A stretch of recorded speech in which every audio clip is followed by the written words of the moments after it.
歡迎嚟到期貨決算。今日嘉賓咧，我哋請嚟有 ATFX 亞太區首席分析師林銘添 Martin 喺度。另外咧，想問期貨專家，我哋就請嚟有環球期貨交易所客席講師鍾進卓曹維圖嘅兩位嘉賓，你哋好。Hello， 大家好。係，大家好。Hello， 你好。先同大家跟進下啲環球消息先啦。無人機發展一日千里，英國已經修訂咗法例，允許擴大使用範圍。英國衛報報導，喺現行法例之下，任何人士使用無人機都要確保無人機喺控制者嘅視線範圍之內，大大限制咗無人機嘅應用。而英國將會喺2026年實施新規則，只要係安裝咗符合要求嘅監測設備，無人機就可以飛出視線嘅範圍。而英國健保部門 NHS 之前已經試過用無人機嚟到運送藥物同血液，相信可以率先試下呢個提高醫療效率。關於呢節啦，我哋先同嘉賓 Martin 啦傾個美金嘅走勢啦。嗱，只不過係一日啫，我哋見到特朗普就即刻轉晒口風啦。前一日仲講緊話咧，即係呢個鮑威爾嘅革職嚟得唔夠快。最新咧又話無意要撤換鮑威爾咁喎，仲提到相信短期之內咧就可以同中國達成協議，而有關稅率將會大幅下調，拖冧咗美股美元嘅擔心已經瞬間得到咗緩和啦。咁望住美匯指數都上翻99呢啲水平啦，其實又唔叫做話真係好大幅咁轉強，但係望住個美國股匯債市嚟講，呢期都係 keep 住聚焦啲關稅消息。但係今個星期其實要提翻美國都多翻啲重要數據。包括咗就係今晚會公布嘅 PMI 數據啦。另外呢幾日日日都會有聯儲局嘅委員出嚟講嘢嘅，鷹派鴿派嘅預計都有。但美匯呢排仲睇唔睇呢啲因素咧？上翻99呢個水平，叫做脫離咗呢一個危險期未咧？我諗暫時咧，市場對於喺美國嘅數據方面咧嘅敏感度咧就唔及咧關稅啦，同埋特朗普嘅講話啦。咁亦都一樣嘢就係話嚟緊啦，聽朝咧就會係有呢個聯儲局嘅褐皮書啦。咁亦都係透過呢個褐皮書咧，會了解一下咧最近美國個經濟狀況啊、就業情況啊，以至通脹嘅一啲預期。我諗呢方面咧喺呢個鮑威爾嘅講話當中又好咧，其實亦都透露咗就係過往咧。佢哋展望未來咧，都係對於美國嗰個利率政策咧，都係保持一個比較強硬鷹派嘅態度㗎啦。未有一個訊息咧，就會睇到一個減息。咁所以喺呢段時間裏邊咧，我諗如果個褐皮書裏邊可以反映到一啲更加實質嘅數據，或者可以反射到就係話而家美國經濟仍然強勁咧，咁大家亦都預計咧美國未必會咁快降息啦。咁可能第一步裏邊咧就係話可能會打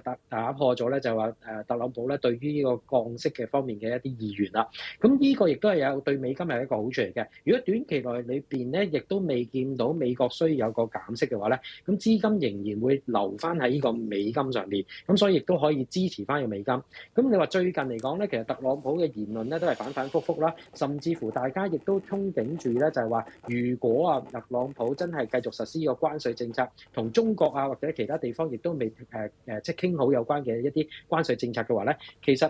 大家都會擔心咧，就話美國嘅國債啦，甚至乎資產咧都會被拋售。咁所以我諗短期裏邊咧，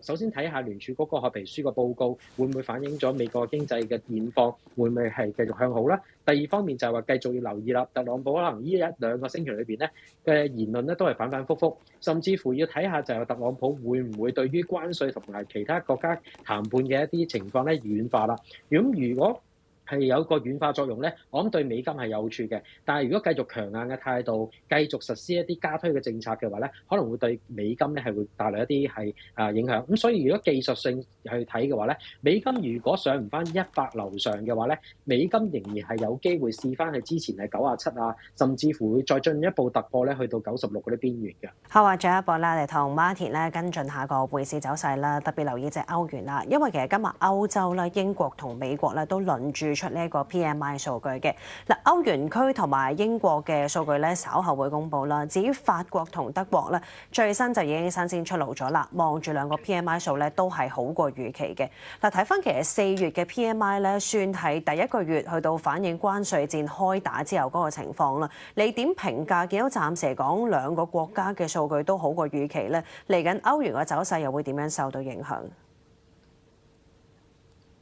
雖然咧就係話有關嘅數據咧都叫好過預期，咁但係整體嚟講咧都係叫做下跌咗嘅。咁亦都可能係呢個叫做關稅戰嘅初步嘅一啲反應啦。因為而家始終就係話關稅戰繼續係持續嘅話，或者係談判可能係繼續延續嘅話咧，可能都會令到咧製造業方面咧個出口咧係會有啲影響嘅。咁所以呢個咁嘅 PMI 數字咧，其實都會可能喺嚟緊嘅1至2個月裏邊咧繼續反映一啲比較疲弱。咁加上就係話而家屬於一個叫收縮嘅一個數字範圍啦。咁變相嚟講咧，其實都係未必會對歐洲嘅經濟咧係有一個刺激嘅作用，甚至乎對歐元嚟講咧都係會有一個偏弱嘅情況。咁亦都可以睇下就係話喺呢個 PMI 數字裏邊咧，亦都有公布咧就係服務業啦。咁服務業方面咧，其實都係差㗎。咁所以咧，整體成個歐元區嘅經濟咧，其實都受住製造業啦，以及呢個服務業相關嘅一啲 PMI 嘅數字咧，可能會繼續有一個疲弱嘅作用。咁但係另一方面嚟講咧，始終都係而家喺嗰個特朗普嘅政策方面嘅反覆啦，以及咧就係話喺歐元區或者歐洲央行方面